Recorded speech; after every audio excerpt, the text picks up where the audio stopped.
பல்கலைக்கழகங்களிலே தொடர்ந்து பிரச்சனைகள் ஏற்பட்டுக் கொண்டு வருகின்றது. நாம் எப்படி அதை அணுகின்றோம் என்று தெரியவில்லை. ஹைதராபாத்திலே அங்கே ஒரு மாணவர் தற்கொலை செய்து கொள்ளப்படுகின்றார்கள். அதை துக்கம் அதற்கான விசாரணைக்காக அல்லது அதற்கு ஆதரவாக அந்த தற்கொலைக்கு என்ன சொல்ல வருகிறார்கள் தெரியவில்லை. பல்கலைக்கழகத்திலே ராகுல் காந்தி அவர்கள் வருகின்றார்கள். பல்கலைக்கழகத்திலே மாணவர்களை சந்திக்கின்றார்கள், செல்கின்றார்கள். அந்த மாணவர்களுக்கும் தூக்கு போட்டு நமது தற்கொலை செய்து கொண்ட அந்த மாணவருக்கும் அந்த மாணவனிடத்திலே அவருக்கு ஒரு அனுதாபத்தை தெரிவிக்க வேண்டும் என்று சொன்னால் அவருக்கு ஒரு அவருடைய குடும்பத்திலே இருக்கின்ற பிற அவருடைய சகோதரர்கள் அல்லது அந்த குடும்பத்திலே பிறந்தவர்களுக்கு ஏதாவது ஒரு கல்விக்காக ஒரு சலுகையை கொடுத்திருக்கலாம், இல்லை அவருடைய தாய்க்கு தந்தைக்கு ஒரு வீடை கொடுத்திருக்கலாம், அல்லது அவருடைய குடும்பத்தை சார்ந்தவருடைய பொருளாதாரம் கீழ்த்தரமாக இருக்கின்றது, கீழ்மட்டமாக இருக்கின்றது, அவர்களுக்கு ஒரு பொருளாதார ஒரு உதவியை செய்து கொடுத்திருக்கலாம், ஏதாவது ஒன்றை செய்து கொடுத்திருக்கலாம். அது ஒன்றும் இல்லை. மாறாக நேராக பல்கலைக்கழகத்துக்கு வருகின்றார்கள். மோடி ஒழிக, அராஜகம் ஒழிக, பாசிசம் ஒழிக சொல்லுகின்றார்கள், திரும்பி சென்று விடுகின்றார்கள். அடுத்தபடியாக அரவிந்த் கெஜ்ரிவால் அவர்கள் வருகின்றார்கள். அவர்களும் மோடி ஒழிக என்று சொல்லுகின்றார்கள், செல்லுகின்றார்கள். என்னையா பல்கலைக்கழகத்தில் என்ன விஷயம் நடந்திருக்கின்றது? எதற்காக ஒரு தற்கொலை வந்திருக்கின்றது? மீண்டும் இந்த தற்கொலைகள் வராமல் தடுப்பதற்கு என்ன செய்ய வேண்டும் என்று ஏதாவது நீங்கள் சிந்தித்து பார்த்திருக்கின்றீர்களா? மோடி அரசாங்கம் போன உடனே இதெல்லாம் முடிஞ்சிருமா? இது என்றைக்கு துவங்கப்பட்ட விஷயம்? சிந்தித்து பார்க்க வேண்டும். 2010ஆம் ஆண்டிலே ஜவஹர்லால் நேரு பல்கலைக்கழகத்திலே ஒரு கூட்டம் நடைபெறுகின்றது. இந்திய அரசாலே ஒரு தீவிரவாதி பாராளுமன்றத்தை தகர்ப்பதற்கு வந்தவன், பாராளுமன்றத்தில் இருக்கின்ற எங்களுடைய அன்றைய பிரதமராக இருந்த மன்மோகன் சிங் உள்ளிட்ட அனைத்து தலைவர்களையும் தீர்த்து கட்டுவதற்காக பாராளுமன்றத்திற்கு உள்ளே நுழைந்த தீவிரவாதிகளை சுட்டுக் கொன்றவர்கள். அந்த சுட்டுக் கொன்றதற்கு அவர்களை தடை செய்வதற்கு முன்னாலே முன்னேறி சென்ற என்குல பெண், என்குல தாய்மணிகள் 3 பேர்கள் இறந்திருக்கின்றார்கள். பல்வேறு நம்முடைய பாதுகாப்புத்துறை அதிகாரிகள் இறந்திருக்கின்றார்கள். அவர்கள் தன்னுடைய உயிரை கொடுத்து பாராளுமன்றத்தை காத்திருக்கின்றார்கள், இந்த தேசத்தை காத்திருக்கின்றார்கள். அவர்களுக்கு இரங்கல் கூட்டம் வைக்கவில்லை. அந்த ஜவஹர்லால் நேரு ஸ்டேடியம் அந்த பல்கலைக்கழகத்திலே தேசத்தை பாதுகாப்பதற்காக தன்னுடைய உயிரை கொடுத்தவர்களுக்கு இரங்கல் கூட்டம் வைக்கவில்லை. மாறாக இந்த தேசத்திலே இருக்கின்ற தலைவர்களை கொல்வதற்கு ஆள் அனுப்பிவிட்ட தீவிரவாதி அப்சல் குரு என்று சொல்லப்படுகின்றவனுக்காக ஒரு கூட்டம் நடந்திருக்கின்றது, ஒரு இரங்கல் கூட்டம்.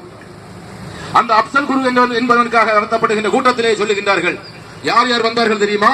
அந்த அப்சல் குருடைய கூட்டத்திலே கிலானி என்று சொல்லப்படுகின்றவர் வந்திருக்கின்றார்கள். 2010ஆம் ஆண்டிலே பாகிஸ்தானத்திற்கு இந்த காஷ்மீரத்தை விட்டுக் கொடுக்க வேண்டும், இந்திய நாட்டில் இருக்கின்ற நம்முடைய சகோதரர்கள் ராணுவத்தினராக இருக்கின்றவர்கள், எல்லை பாதுகாப்பு படையில் இருக்கின்றவர்களை சுட்டுக் கொள்ள வேண்டும், அவர்களை கொல்ல வேண்டும், அங்கிருக்கின்ற இந்துக்களை கொல்ல வேண்டும் என்று வருகின்ற பாகிஸ்தானுடைய அந்த தீவிரவாதிகளுக்கு லஷ்கர்-ஏ தொய்பா என்று சொல்லப்படுகின்ற அல்லது ஜாயிஷே முகமது என்று சொல்லப்படுகின்ற இந்தியன் முஜாஹிதீன் என்று சொல்லப்படுகின்ற அந்த தீவிரவாத அமைப்புகளுக்கு வால் பிடிக்கின்ற அந்த கிலானி என்று சொல்லப்படுகின்ற பிரிவினைவாதி நம்முடைய தேசத்தினுடைய நம்முடைய தலைநகரில் இருக்கின்ற ஜவஹர்லால் நேரு பல்கலைக்கழகத்திலே வருகின்றார்கள்.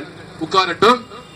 அடுத்தபடியாக நாகாலாந்திலே நாகாவை பிரித்துக் கொடுக்க வேண்டும் என்று போராடி வருகின்றார்கள். அவர்கள் உட்கார்ந்திருக்கின்றார்கள். அசாமிலே அசாம் வேண்டும் என்று சொல்லப்படுகின்றவர் உட்கார்ந்திருக்கின்றார்கள். அருந்ததி ராய் அவர்கள் வந்து உட்கார்ந்திருக்கின்றார்கள். என்ன தீர்மானம் போட்டார்கள் தெரியுமா? சத்தீஸ்கர்ல 76 தமிழ்நாட்டை சார்ந்தவர்கள் உள்ளிட்ட 76 பேர்களை சுட்டுக் கொண்டார்கள். அந்த மத்திய அரசாங்கத்தினுடைய மத்திய பாதுகாப்பு படையில் இருக்கின்ற 76 நபர்களை சுட்டுக் கொண்டார்கள் தீவிரவாதிகள். அந்த நக்சல் தீவிரவாதிகளுக்கு ஆதரவாக முதல் தீர்மானம் நிறைவேற்றப்படுகின்றது. அப்பொழுது இந்திய தேசத்தை பாதுகாப்பதற்காக இந்திய அந்த மாவோயிஸ்டுகளுடைய குண்டுகளுக்கு இரையான அந்த 76 நம்முடைய சகோதரர்களை பற்றி இல்லாமல் அவர்களை சுட்டுக் கொன்ற நக்சல் தீவிரவாதிகளுக்கு ஆதரவாக முதல் தீர்மானத்தை போடுகின்றார்கள். ஆசாதி, ஆசாதி என்றால் விடுதலை, காஷ்மீரத்திற்கு ஆசாதி என்று போடுகின்றார்கள். காஷ்மீரத்தை பிரிக்க வேண்டும் என்று சொல்லுகின்றார்கள், தீர்மானம் அளிக்கின்றார்கள். நாகாலாந்தை பிரிக்க வேண்டும் என்று சொல்லுகின்றார்கள், தீர்மானம் செய்கின்றார்கள். மணிப்பூரை விடுதலை செய்ய வேண்டும் என்று சொல்லுகின்றார்கள். காலிஸ்தான் என்று சீக்கியர்களுக்கு தனியாக பஞ்சாப் மாநிலத்தை பிரிக்க வேண்டும் என்று சொல்லுகின்றார்கள். ஆசாதி, ஆசாதி ஃப்ரம் ஹிந்துஸ்தான், இந்துஸ்தானத்திலிருந்து விடுதலை வேண்டும் என்று சொன்னார்கள். அன்றைக்கு அங்கு தீர்மானமாக வடித்தார்கள். இந்த மாணவர்கள் சமுதாயத்தை முன்னே வைத்து இந்த கிலானி அவர்களும் இந்த பிரிவினைவாதிகளும் அருந்ததி ராய் அவர்களும் அனைவருமாக சேர்ந்து இந்த தேசத்திற்கு எதிரான தீர்மானங்களை ஒன்றொன்றாக வடித்தார்கள். அங்கிருக்கின்ற அத்தோடு விடவில்லை, நேராக அந்த உள்ளே இருக்கின்ற மாணவர்களுடைய ஆண் மாணவர்களுடைய மாணாக்கர்களுடைய அறைக்கு செல்லுகின்றார்கள். அங்கே ஒரு பெரிய திரை, அந்த திரையிலே ஜிஹாத்தினுடைய அந்த வீடியோ படங்கள் எல்லாம் செய்திகளை எல்லாம் தொகுத்து காட்டுகின்றார்கள்.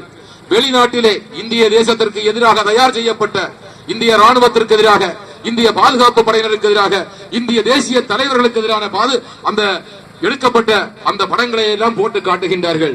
அத்தோடு விட்டுவிடவில்லை, ஈவினிங் கடைசியிலே மாலையிலே வருகின்ற பொழுது அவர்களுக்கு பொழுது போக வேண்டும் என்று சொல்லி செக்ஸ் வீடியோவை காட்டியிருக்கின்றார்கள்.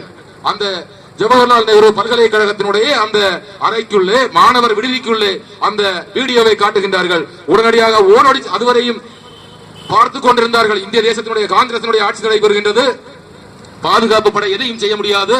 இருந்தாலும் கூட ஜவஹர்லால் நேரு பல்கலைக்கழகத்தினுடைய பாதுகாவலர்கள் ஓடோடி செல்கின்றார்கள். இதை நாங்கள் அனுமதிக்கவே முடியாது என்று சொல்லி வலுக்கட்டாயமாக மாணவர்கள் அந்த பாதுகாப்பு படையினுடைய சட்டையை கிழிக்கின்றார்கள். இருந்தாலும் கூட அங்கே அந்த காட்சியை காட்ட விடாமல் அங்கே தடுத்து அந்த பல்கலைக்கழகத்தினுடைய ஜவஹர்லால் நேரு பல்கலைக்கழகத்தினுடைய அந்த துணைவேந்தர் அவர்களுக்கு செய்தியை அளிக்கின்றார்கள்.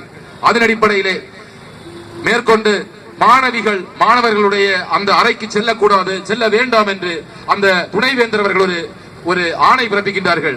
ஏனென்று சொன்னால் வாடிக்கையாக அந்த அறைக்குள்ளே, மாணவர்களுடைய அறைக்குள்ளே கஞ்சா விற்கப்படுகின்றது, அதற்குள்ளே தேச விரோத கரமான பல்வேறு பயிற்சிகள் அளிக்கப்படுகின்றது.